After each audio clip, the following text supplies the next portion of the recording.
Hello everybody, it's your Proftrof. We're back again with another Watop video. They placed a rabbit in a tiger's cage. What happened next shocked everybody.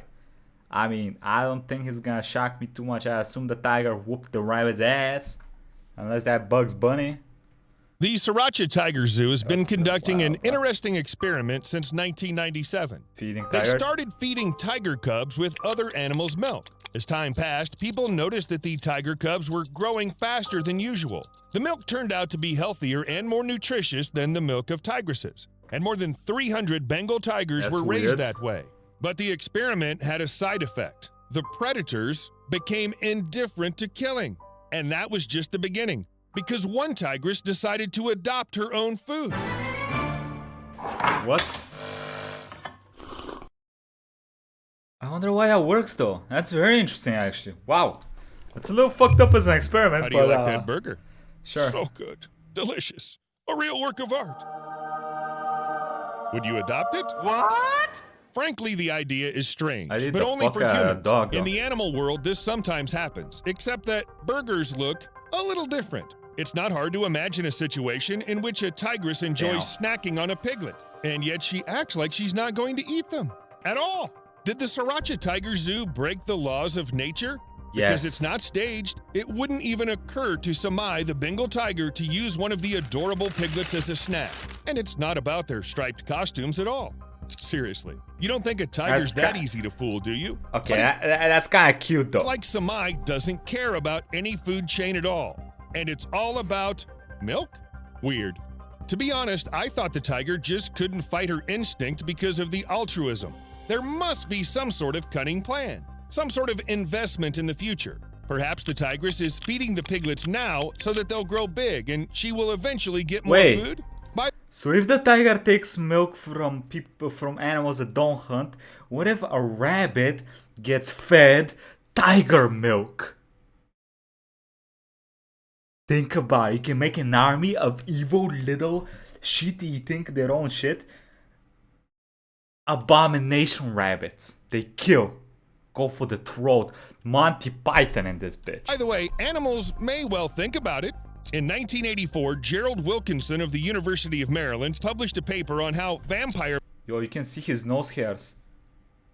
vampire Sorry, why bats not? feed each other. If one individual fails to drink blood, the other, Aw. well, it shares what Shouldn't it's have eaten. fuck him, bro. They do this because some unconscious instinct tells them that the situation may change in the future. Tomorrow, the generous bat may be hungry and its mate may That's be pretty full. awesome. I'll help you, and then you help me.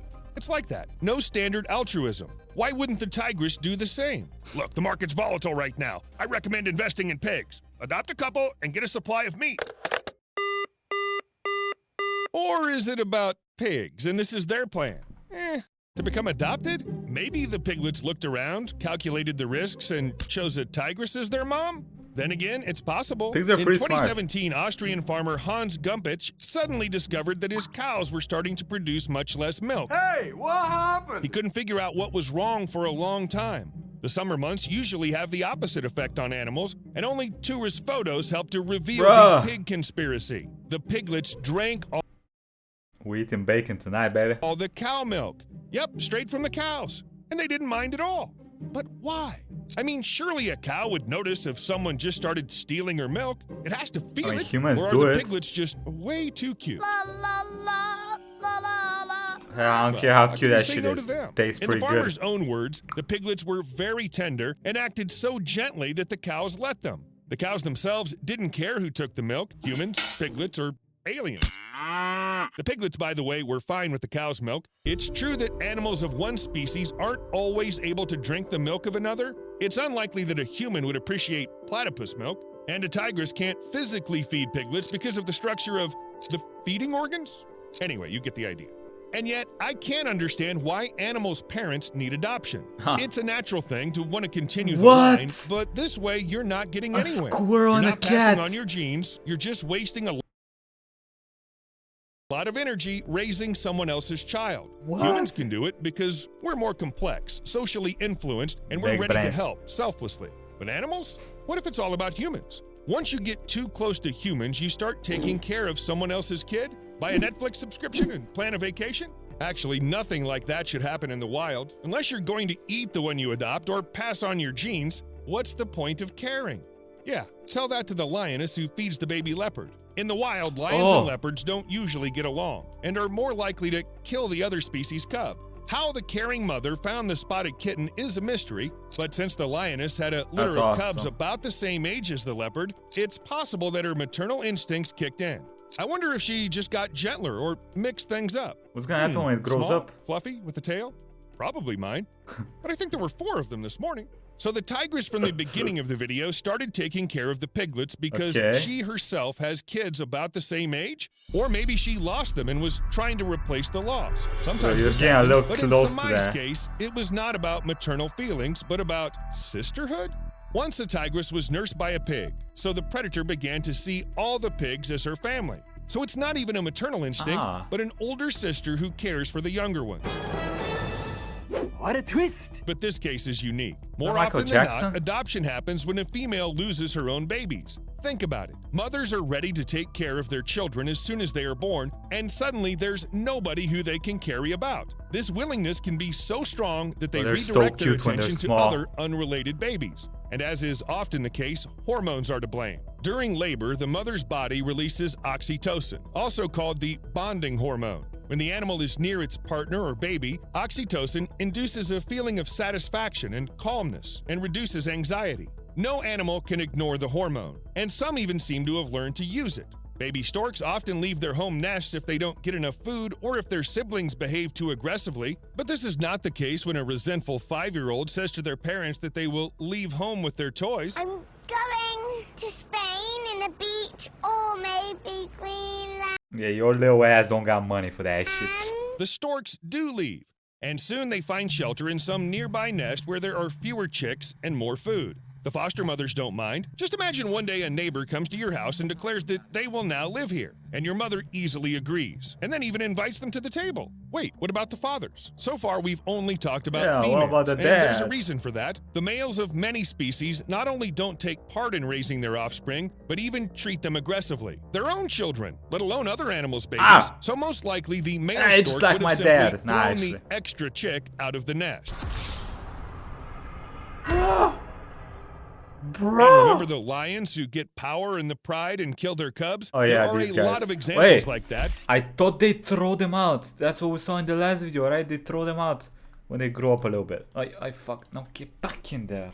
But that doesn't mean that a male will never accept some stranger into the family. You just have to get to him at the right time. Just beat his Very ass. young lion or tiger cubs or any other predator can easily make friends with another animal, even if it's several times smaller. I've seen a lot of dogs that can make friends with other animals. It seems to be dogs are very easy to make Smaller friends than them with. and is part of the menu. They only need to spend a lot of time together as children, and then the bond will become so strong that the killer instincts will no longer work, and a formidable lion will become a brother to a funny wiener dog. Also, small predators often don't hunt their friends because they just don't know how to do it. They, of course, can give in to the call of nature, but that's usually not enough. And who can they hunt in a zoo? So cute. Especially if the cub is left without a mother and there's just no one to teach it. That's how strange families consisting of different species usually form. Sometimes, though, people try to prepare little carnivores raised in captivity for real life, and they do it in a very cruel way, putting live prey in the cages. Is there any guarantee that a tiger cub will learn to hunt there? Nope. In most cases, animals raised in zoos can't adapt to the wild, which means the rabbit sacrifice will be in vain. We can only hope that the tiger cubs have accepted it into the family. I really want to believe that. I don't think that any predator necessarily needs to hunt and kill. First, remember the tigress from the beginning of the video? Yes. And second, there's a more humane way to satisfy the instincts in a zoo environment. Cardboard animals. Look at those proud hunters. Cardboard is one. What? The king of beasts.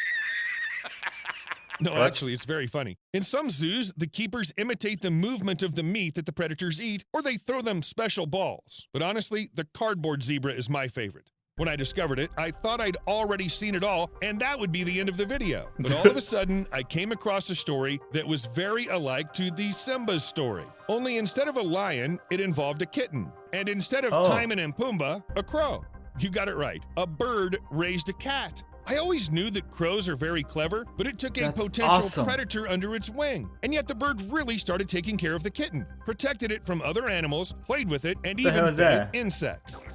The perfect scheme. You tame a predator, That was earn not people's necessary. trust, and live That the was dream. not necessary. Sometimes it scares me to think about how clever crows are. Today they're taming our cats and using our cars to crack open nuts. And tomorrow, what? Will they take over the world? Well, See you later. probably not. Maybe in like 100,000 years. Maybe. Okay, what y'all think? That was hella surprising. So wait, is it the milk or is it just because it was raised with other pigs? And I don't know. It's very weird, but it's very interesting as well. What y'all think about this? Let me know in the comments. Okay, let me know what you think. Anyway, quick thanks to YouTubers and patrons. Thank you all for the support. I appreciate y'all, and that's about it. Hope y'all enjoyed the video. Like, comment, subscribe, hit the bell icon, and most importantly, have a nice day. Bye bye.